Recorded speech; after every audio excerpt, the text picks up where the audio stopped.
Hello hello hello guys. So welcome to anime nerd. तो आज हम डिस्कशन करने वाले एक नए एनिमे का, जिसको मैं शॉर्ट फॉर्म में बोलता हूँ ओटोमे मोब। वैसे इसका नाम तो इतना बड़ा है, कौन ही पढ़ेगा नाम। वैसे मैं डिस्क्रिप्शन में डाल दूंगा, तो अगर तुम्हें नाम देखना है तो वहाँ पे जाके चेक कर सकते हो।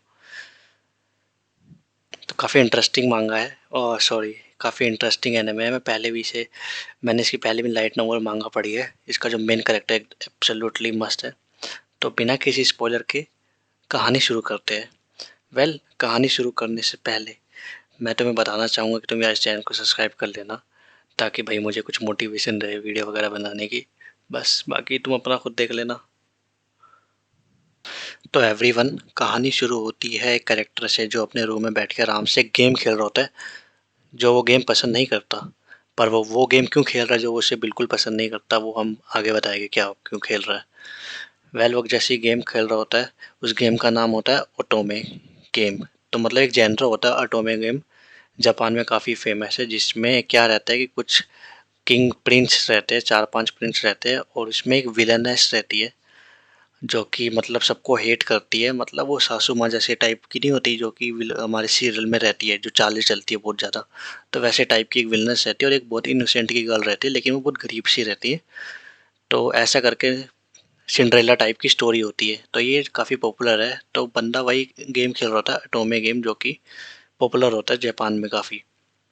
पर वो उसे बहुत ज़्यादा हेट कर रहा होता है। वो इसलिए खेल रहा होता है क्योंकि उसकी जो सिस्टर है वो उसे बहुत ज़्यादा फोर्स करती है वो गेम खेलने के लिए, क्योंकि वो खुद उसको कंप्लीट नहीं कर पाती। तो ये मैंने बेसिक बता दिया है। जैसे वो गेम खेल रहा होता है, वो सब चीज़ हेट करता है, उसके कैरेक्टर से लेके उसका जो सोसाइटी का सिस्टम है। क्योंकि इस गेम में क्या सीन रहता है ना, कि बहुत ज़्यादा जो पावर है वो फीमेल के पास रहता है। मतलब female can have 5 to 6 husband, but man can not have more than one. तो पावर बहुत ज़्यादा उनके पास रहता है, फीमेल के पास रहता है। तो पावर सिस्टम टर्न है यहाँ पे। तो इसलिए वो काफ़ी ज़्यादा हेट करता है। और यहाँ इस गेम में सब कुछ अपोजिट है, क्योंकि इस गेम में जो आइलैंड्स है वो उड़ रहे होते हैं, और ज़मीन पे कोई नहीं रहता है, क्योंकि ज़मीन पे कुछ है ही नहीं रहने लायक। तो ऐसा सीन रहता है। तो आगे बढ़ते हुए जो हमारा मेन कैरेक्टर है वो उस गेम को ख़त्म करने की कोशिश कर रहा होता है जल्दी से जल्दी, क्योंकि वो उसे गेम पसंद नहीं है।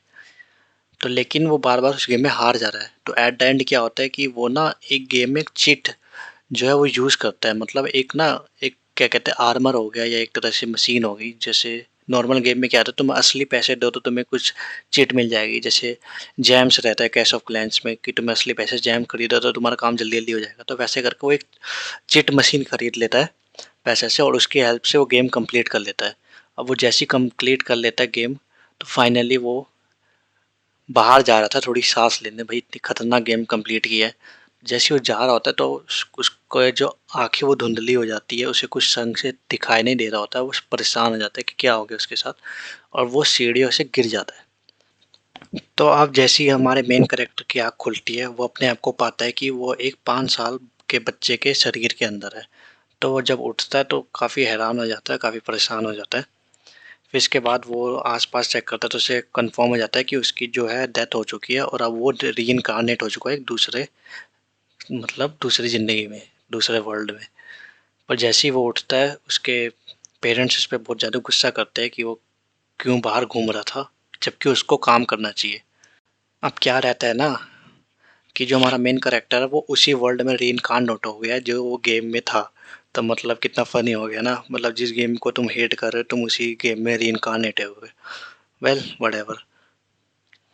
तो अब मेन कैरेक्टर को भी पता नहीं है इस टाइम पे, क्योंकि वो उसी ऑटोमे गेम में मतलब चला गया है, जिसको वो हेट करता है। तो वो बस वो हम लोगों को ही पता है जो हम एनिमे देख रहे हैं। तो अब क्या रहता है ना, कि मैंने अब तुम्हें स्टार्टिंग में भी बोला था कि यहाँ पे जो फीमेल है ना उनका डोमिनेंस है। तो मतलब वो कई लोग अपने साथ कई हस्बैंड रख सकते हैं।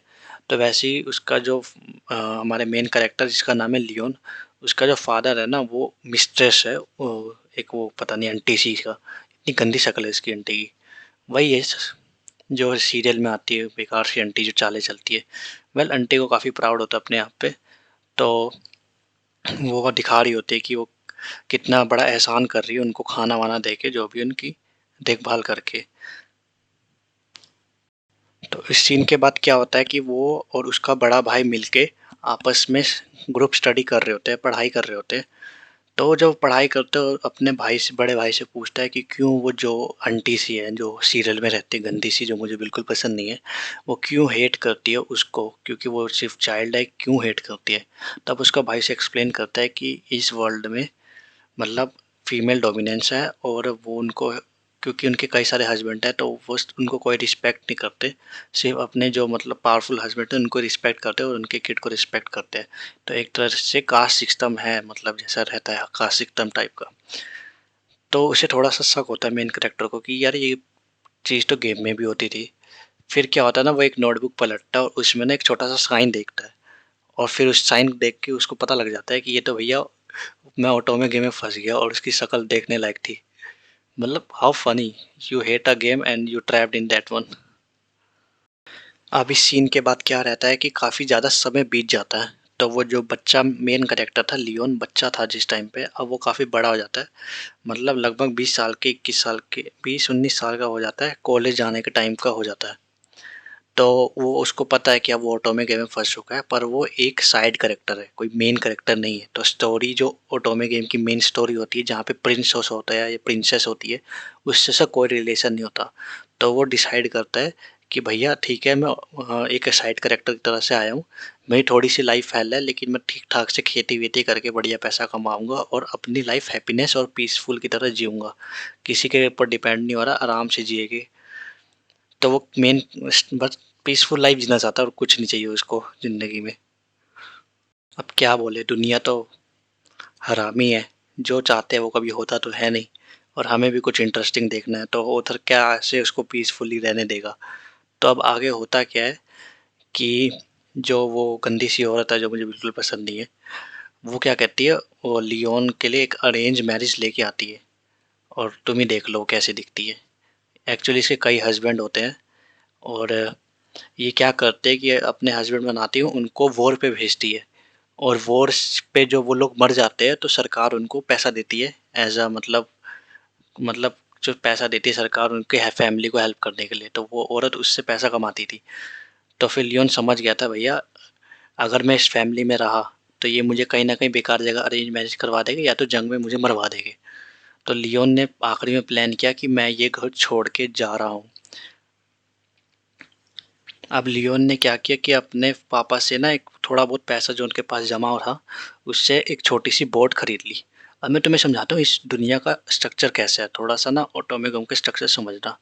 ये ग्राउंड पे नहीं है दुनिया, ये एक तरह से आइलैंड है जो कि तैर रहे हैं, एक आसमान में तैर रहे हैं। तो उस आइलैंड पे अगर तुम हो तो सेफ हो, लेकिन आइलैंड के आगे गए तो तुम नीचे गिर जाओगे और नीचे क्या है वो तो आगे ही पता लगेगा।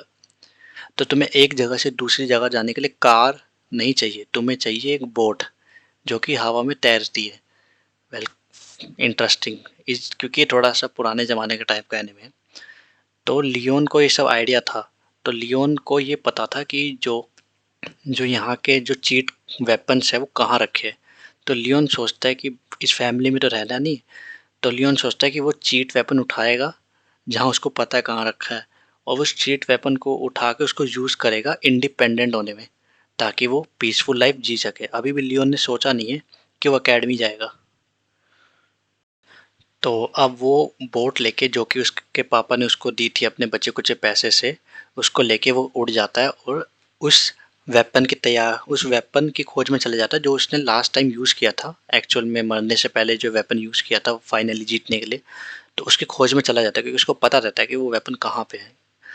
तो फिर वो बोट लेके वहाँ जाता है, पर रास्ता कभी भी इतना आसान नहीं होता। तो काफ़ी तूफान और आंधी से क्या होता है, इसका बोट टूट जाता है, पर वो फाइनली पहुँच जाता है उस एरिया में जहाँ पे रखा है। पर क्या रहता है ना, वहाँ पे जो उस एरिया में वो एक तरह से साइंटिफिक लैब की तरह होती है। तो वहाँ पे काफ़ी जो रोबोट है वो सिक्योरिटी कर रहे होते हैं, पर लियोन के पास अपनी एक गन होती है जो उसने अपने पापा से ली थी ऑब्वियसली। उससे लेके वो थोड़े मार मुर के छोटे मोटे रोबोट को मार के निकल जाता है क्योंकि उसको शॉर्ट सर्किट कर देता है तो रोबोट ख़त्म हो जाते हैं।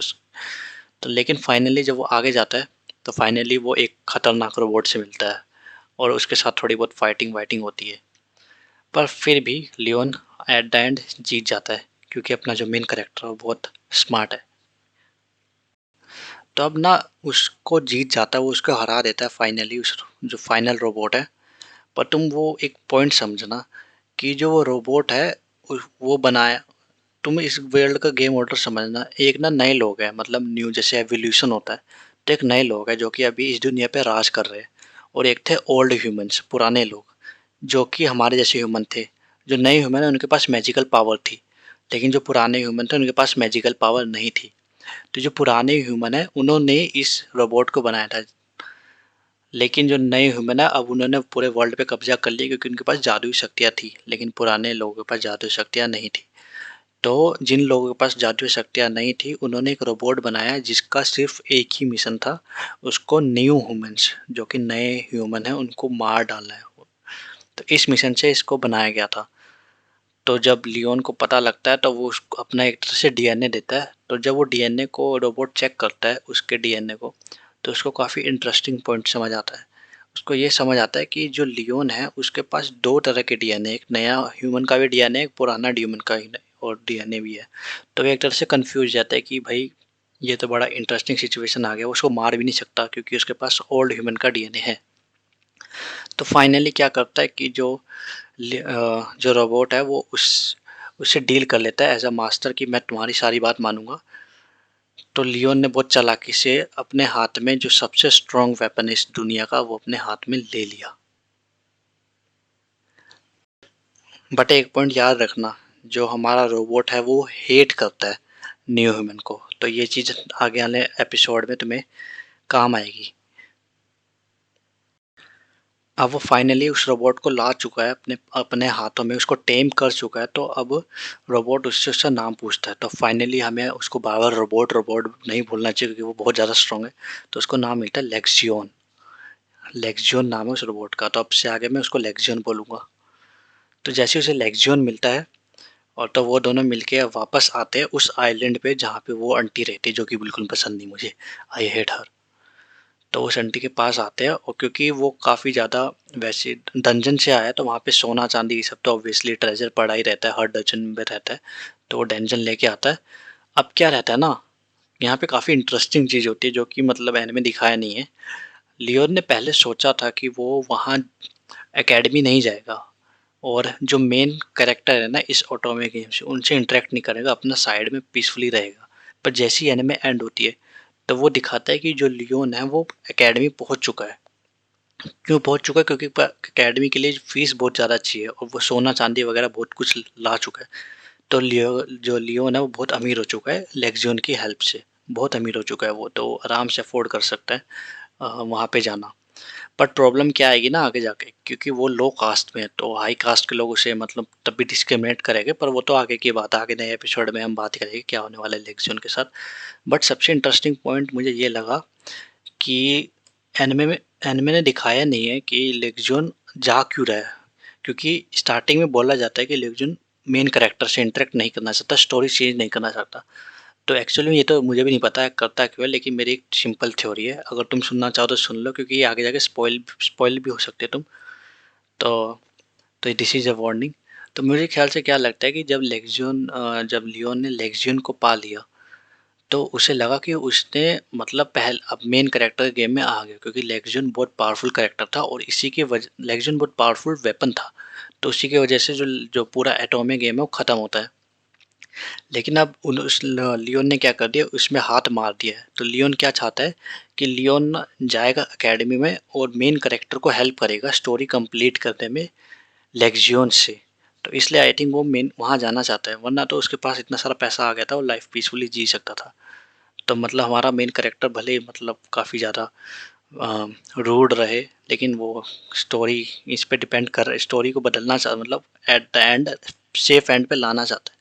अपनी स्टोरी को गेम की स्टोरी को बिगाड़ना नहीं चाहता क्योंकि उसके पास पावरफुल वेपन आ गए। तो वेल,